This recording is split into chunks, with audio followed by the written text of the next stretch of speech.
this month we're seeing pink, even when it comes to movie popcorn. Yeah, our partners at Celebration Cinema are pulling out the Pink Bucket Project campaign for a third year in a row. Emily Lokes is here to tell us all about it, plus another big event coming up. I love this. You brought the buckets all filled up for us. Last time I made the mistake of not bringing the popcorn, so I thought I'd remedy that. That's right, Thank you, Emily. We really harassed appreciate you for it. that. 9:30 in the morning, it's never too early. Exactly Tell right. us a little bit about this. What a wonderful way to celebrate awareness. Sure. One of our theater managers actually came up with the idea close to 3 years ago, and he said, what about pink buckets? And then we extended it, and our whole circuit transformed itself for the month of October into really celebrating, acknowledging, and drawing awareness to this cause.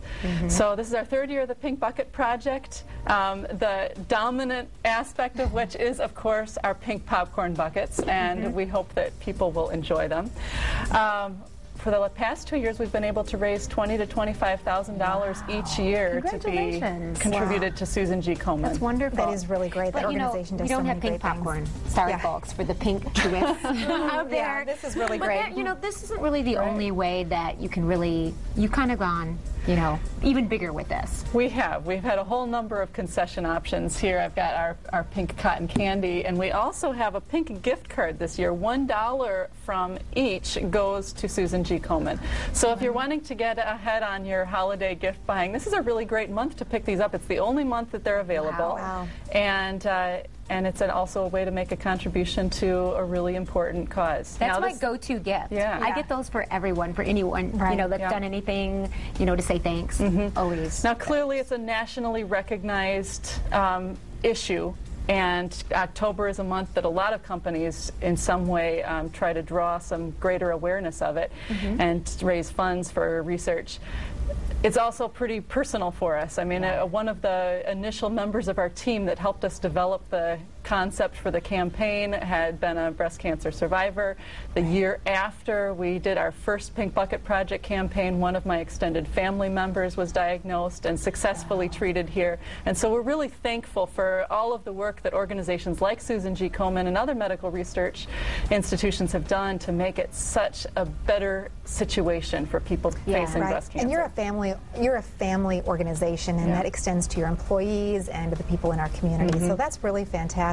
So the gift cards are on sale all month long. The gift cards are on sale on our website and in our theaters. That's and you have awesome. some really great things that people can check out. Movies, of course, because that's what you're all about. Well, most people don't come to the theater just to eat popcorn, although there are a few. There are a few, yeah. So I'll highlight a few movies that you could that might be of interest while you're there to eat the popcorn. To give you a reason to go. Okay. The first one is one I actually saw. I don't see a whole lot of movies, but I made a point, and I loved The Social Network. It's such a smart film. Now, I'm kind of nerdy, so I like those really well-written films, and I think it's provocative. I think it shows sort of some of the underlying the people who created all of this Twitter and Facebook and that stuff, that we're all using. Weird look behind the scenes that you don't. And it was a well-told story. I mean, it was just an interesting and just well done, and it already has Oscar buzz going on. So that's a really good one. Right. And you also have we're getting the tail end 2 weeks of our Flicks Family Film Festival. Festival. You're really known for this. I mean, a lot of people check this out because they know that they're trusted, great films that they can take their families to. Right. And Ramona and Beezus is the one that's on for the next couple of days. It's here for another few days, and then we'll have Cats and Dogs, and we'll have another Flicks Family Film Festival coming up in the spring. So continue to just check our website for details on that. It's a really nice opportunity that makes movies affordable and accessible for the family. That's really great. And rounding out the 3, Morning Glory. And I needed to mention this because it's about a morning TV program. Hey, wait, there's no drama that goes on with that, right, Terry? I need to see this But one. I have to tell you, both the women and the men from our office who went to Show East came back with the buzz that this is the film to see. It's apparently it's hilarious. Okay. It's got Rachel McAdams playing a producer who has to basically revive a morning news program. And Harrison Ford and Diane Keaton play two to anchors with huge egos. Well, there's none of that goes on around here.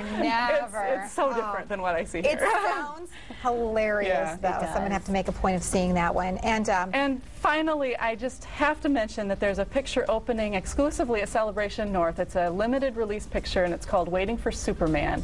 And the topic of the film is public education. It's done by the same documentary filmmaker, David Guggenheim, who produced An Inconvenient Truth. And this is another well-told story. And regardless of your perspective on public, charter, or private education, if you're a parent like I am, it's extremely provocative questions, and I think it's prompting me to do a lot of hard thinking about what schools my children will be entering into in a couple of years and how to make whichever school they're in better and how to be a contributor to that. Right, and the state of education for all of us. It's getting a lot of national buzz. It's really encouraged a lot of discussions. Well, and there's some great work happening in Grand Rapids and all of these different school spheres that people should become aware of. It's kind of topical right now because it involves the woman in Washington, D.C., the superintendent. That's right, who just resigned. Yeah, so I know with that, you know, when that was mentioned, this movie was mentioned a lot, and so I know that has kind of put it up on another pedestal. Well, a completely different kind of story than The Social Network, but also a very well-told story. And any kind of movie, whatever genre, when it has a story that's really well told,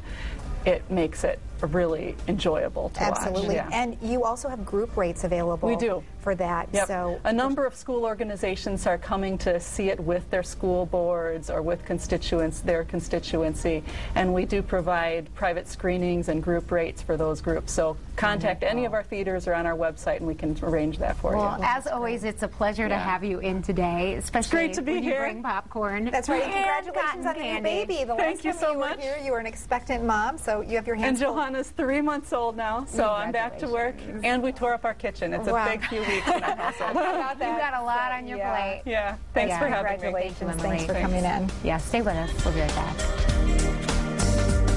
Are you West?